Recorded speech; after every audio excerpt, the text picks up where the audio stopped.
आप सभी को राम राम। मैं दीपक कुमार आप सभी का स्वागत करता हूँ स्टाइल में। दोस्तों, आप सभी से निवेदन है कि वीडियो को देखिए, लाइक कीजिए, शेयर कीजिए और चैनल को सब्सक्राइब। दोस्तों, 7 अक्टूबर 2023 को फिलिस्तीन समर्थित आतंकी संगठन, या उसे फिलिस्तीन समर्थित ना कहें, ईरान समर्थित आतंकी संगठन हमास ने इजराइल के ऊपर हमला किया था। वह हमला भीषण हमला था। पूरे इजराइल के इतिहास में उस तरीके का हमला जो अचानक से हुआ हो, उतना भीषण शायद कभी नहीं हुआ होगा।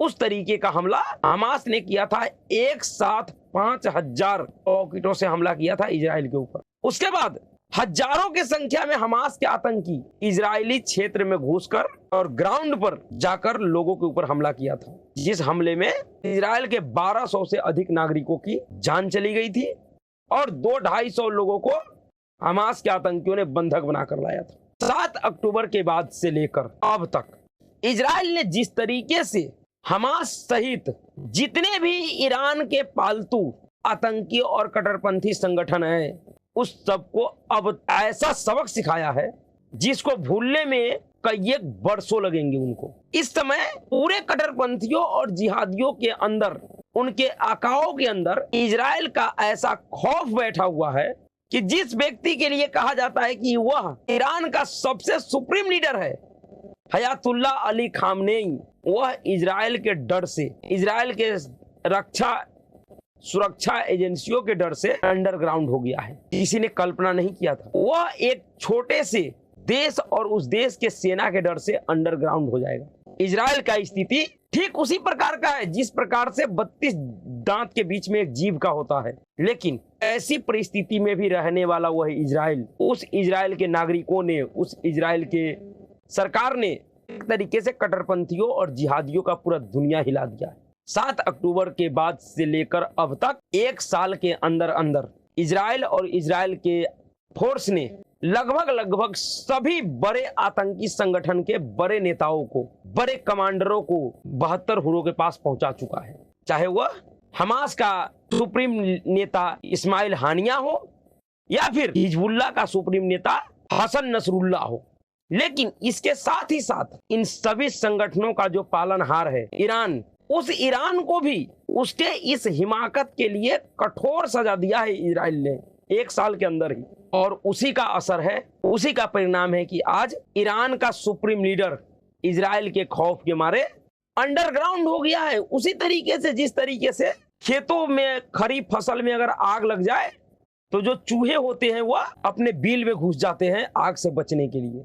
जिस अयातुल्ला अली खामनेई ने दर्जनों आतंकी संगठन बनाया, ईरानी रिवोल्यूशनरी गार्ड ने उसको ट्रेनिंग दिया, उसको लॉजिस्टिक दिया, उसको हथियार दिया, सारा समर्थन दिया और अन्य इस्लामिक देशों से दिलवाया। आज वही नेता इजराइल के डर के मारे अंडरग्राउंड हो गया है। समझ जाइए, पिछले एक साल में इजराइल और इजराइल के सेना ने इस तरीके से इस कट्टरपंथी संगठनों के खिलाफ मुहिम चलाया है। इजराइल ने साबित किया है, पूरे दुनिया को दिखाया है कि आतंकियों और जिहादियों से किस प्रकार से निपटा जाता है, कैसे निपटना चाहिए। इजराइल जो कर रहा है वह कोई आसान काम नहीं है और वह सभी के लिए संभव भी नहीं है। एक छोटा सा देश जो चारों तरफ से जिहादियों और आतंकी संगठनों से घिरा हुआ है, कट्टरपंथियों से घिरा हुआ है, वो छोटा सा देश ऐसी परिस्थितियों में भी जिस तरीके से लगातार कट्टरपंथियों और जिहादियों को सबक सिखा रहा है, वह अपने आप में अभूतपूर्व है। जब इजराइल ने हमास के ऊपर हमला किया था, हमास के चीफ इस्माइल हानिया को मारा था ईरान में, तब भारत सहित दुनिया के कई देशों में जो कट्टरपंथी समूह का समर्थक है, जो रहने वाला है, उसने बड़ा विरोध प्रदर्शन किया था। लेकिन 2 दिन पहले उसी इजराइल और इजरायली फोर्स ने हिजबुल्लाह के चीफ हसन नसरुल्लाह को लेबनान में मारा है। तो दुनिया का कोई भी कट्टरपंथियों का समर्थक एक शब्द बोलने को तैयार नहीं है। यहाँ तक कि दुनिया में रहने वाले सभी कट्टरपंथियों का जो ओरिजिन भूमि का कहा जाता है, जिसको माना जाता है, वहीं से उत्पत्ति हुआ इन लोगों का सऊदी अरबिया ने भी कह दिया है कि सऊदी अरबिया में रहने वाला कोई भी व्यक्ति फिलिस्तीन और हमास हिजबुल्लाह का जिक्र नहीं करेगा। एक साल में जिस प्रकार का खौफ, जिस प्रकार का डर इजराइल और इजराइल के फोर्स ने कट्टरपंथियों और आतंकियों के बीच में बैठाया है, यह हर किसी के लिए संभव नहीं है। दुनिया का बड़ा से बड़ा शक्तिशाली फोर्स, खुफिया एजेंसी भी इस तरीके का काम नहीं कर सकता है। इजराइल जो कि इस समय कई संगठनों से एक साथ लड़ रहा है और सभी संगठनों के चीफ को ढूंढ ढूंढ कर मार रहा है। उन संगठनों का जो पालनहार है, जो उसका आका है, वह डर के मारे बिल में छुप रहा है। समझ जाइए कि इजराइल के पास किस तरीके का क्षमता है कि एक अमेरिका है जो अफगानिस्तान में 20 वर्षों तक अपने हजारों फोर्स के साथ पड़ा रहा, लेकिन वो एक आतंकी संगठन को खत्म नहीं कर पाया। उसके सामने घुटने टेक दिए अमेरिका के फोर्स ने, अमेरिका की सरकार ने, लेकिन वो तालिबान को कमजोर नहीं कर पाया, निस्तो नाबूद नहीं कर पाया, जिसके लिए कहा जाता है कि वो महाशक्ति है। वर्ल्ड ऑर्डर उसके हिसाब से चलता है और बनता है। लेकिन इजराइल ने दिखा दिया कि आतंकी संगठन और कट्टरपंथियों को कैसे न्यूट्रलाइज किया जाता है, कैसे उससे घुटने टेकवाया जाता है। पिछले एक साल में कई एक बार प्रयास हुआ है कि इजराइल जो यह कार्रवाई कर रहा है उस पर विराम लगे, शांति समझौता हो। इजराइल भी कहता है कि मैं भी शांति चाहता हूं, लेकिन ऐसा शांति जिसका वैलिडिटी 1-2 नहीं, 1000 वर्षों तक का हो। 1000 वर्षों में भी कोई दोबारा ऐसा सोच नहीं पनप सके जो फिर से इजराइल के शांति को अशांति में बदलने का प्रयास करे, दुस्साहस करे। वो अलग बात है कि इजराइल कितना कामयाब हो पाता है ऐसे संगठनों को खत्म करने में, क्योंकि इजराइल का जो लड़ाई है, जो पिछले एक साल से हो रहा है, वो किसी देश से नहीं है, वह एक सोच से है। इजराइल पिछले एक साल से एक ऐसे कट्टरपंथी सोच से लड़ रहा है जिसका मानना यह है कि इस धरती पे सिर्फ और सिर्फ उन्हीं का जीने का अधिकार है, बाकी किसी का नहीं। यह धरती सिर्फ और सिर्फ उसी के लिए बना है, बाकी जो लोग रह रहा है वो इस धरती पे अवैध तरीके से रह रहा है, इसलिए उनका हत्या जायज है। वो वह सोच है जो कहता है कि जब तक इस धरती पे एक भी यहूदी रहेगा तब तक कयामत नहीं आएगा, तब तक हमें, और जब तक कयामत नहीं आएगा तब तक हमें 72 हूर नहीं मिलेंगी, वो शराब का नदिया नहीं मिलेगा। उसके अंदर 72 हूर का ख्वाहिश इस कदर बैठा हुआ है कि वो उस पागलपंती में पूरी दुनिया से मानवता को खत्म करने का, पूरी दुनिया से मानवता को खत्म करने पे तुला हुआ है। इसलिए आप किसी संगठन को खत्म कर सकते हैं, लेकिन सोच को खत्म कर दे यह इतनी आसान नहीं है। लेकिन इजराइल जो कर रहा है, या फिर दुनिया का वह कोई भी देश जो इस समय इस्लामिक आतंकवाद से लड़ रहा है, वह किसी संगठन से नहीं बल्कि उस सोच से लड़ रहा है। और किसी सोच को खत्म करना इतना आसान नहीं है, लेकिन इजराइल की तरह अगर कार्रवाई किया जाए तो इतना जरूर है कि 200-400-500 सालों तक उस सोच को इतना कमजोर कर दिया जाए, उसके मन में इतना भय भर दिया जाए, जिससे वह दोबारा यह जरूरत ना कर पाए इतनी जल्दी, फिर से वह यह सोचने लगे कि इस धरती पे सिर्फ और सिर्फ मेरा एकाधिकार है, बाकी जो दूसरे लोग हैं, दूसरा समुदाय है, समाज है, वह बेकार में है, उसका कोई अधिकार नहीं है, उसको मारना जायज है।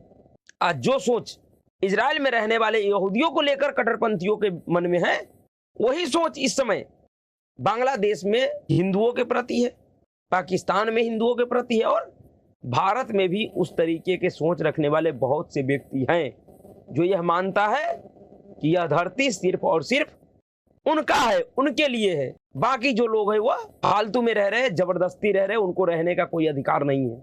इजराइल एक तरीके से एक बड़ा संदेश दे रहा है पूरे विश्व को कि ऐसे सोच से और ऐसे समाज से सभी को एक होकर लड़ना पड़ेगा, बिल्कुल निर्दय और कठोर होकर लड़ना पड़ेगा, क्योंकि आप बहसी और राक्षसी सोच रखने वालों के सामने आप अच्छे अच्छे बातें कर कर, बहसी और आतंकी सोच रखने वालों के साथ आप शालीन और सुशील बनकर नहीं रह सकते हैं। अगर आपको रहना है तो आपको भी उसी तरीके से उसको जवाब देना पड़ेगा जिस जवाब को, जिस भाषा को समझता है। इस समय उसी सोच का देन है, ऐसे ही सोच का परिणाम है कि फिलिस्तीन और लेबनान पूरी तरीके से खात्मे के कगार पे है।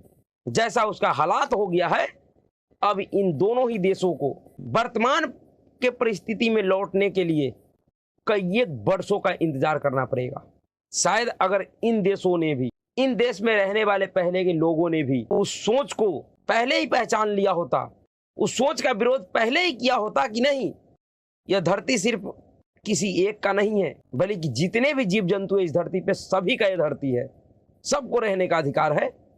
तो आज इजराइल फिलिस्तीन, इजराइल लेबनान या फिर और भी कई एक सारे देश है जो आसपास में, क्योंकि चारों तरफ तो वही है, इस तरीके का परिस्थिति नहीं देखना पड़ता। लेकिन हसन नसरुल्लाह को मारकर इजराइल ने और इस्माइल हानिया को मारकर यह स्पष्ट कर दिया है कि इजराइल के लिए कुछ भी असंभव नहीं है, चाहे वो कितने भी सुरक्षित जगह पे क्यों ना रहे। इसलिए अगर ईरान के supreme leader Hayatullah Ali Khamenei को अगर यह भ्रम हो गया होगा, या ईरान के फोर्स को अगर यह भ्रम है कि वह इस खामनेई को अंडरग्राउंड करके बचा लेगा, मुझे तो नहीं लगता कि ऐसा संभव है। इजराइल के लिए ऐसा कुछ भी असंभव नहीं है जिसको ना करे, वो अंजाम ना दे सके। देखिए आगे आगे क्या होता है, यह लड़ाई किस मोड़ पर जाकर रुकता है, और तब तक ईरान, फिलिस्तीन, लेबनान या फिर इसके साथ आने वाले जितने भी देश हैं उन देशों का स्वरूप कैसा रहता है। क्योंकि इजराइल का मूड स्पष्ट है, उसने स्पष्ट कर दिया कि वह उन सभी ताकतों को जो इजराइल और इजराइल के लोगों के लिए खतरा है समाप्त करके ही मानेगा। और इजराइल के इस मुहिम में दुनिया के उन सभी देशों को शामिल होना चाहिए जो मानवता का रक्षा करना चाहता है, जो मानव को बचाना चाहता है, मानव मूल्य को बचाना चाहता है। क्योंकि ये जो आतंकवाद है, ये कट्टरपंथ है, जिहाद है, वह किसी एक देश के नहीं बल्कि इस धरती पे रहने वाले मानव समाज के खिलाफ। ऐसे कट्टरपंथियों को, ऐसे आतंकी संगठनों को खत्म कर कर इजराइल एक बहुत बड़ा मानवता के हित में काम कर रहा है। इसलिए इस मुहिम में अन्य देशों को भी शामिल होना चाहिए, जिससे बढ़ती हुई कट्टरता को, आतंकवाद को, जिहाद को रोका जा सके। अभी के लिए इतना ही। अगर आपको वीडियो अच्छा लगा तो वीडियो को लाइक कीजिएगा, शेयर कीजिएगा और चैनल को सब्सक्राइब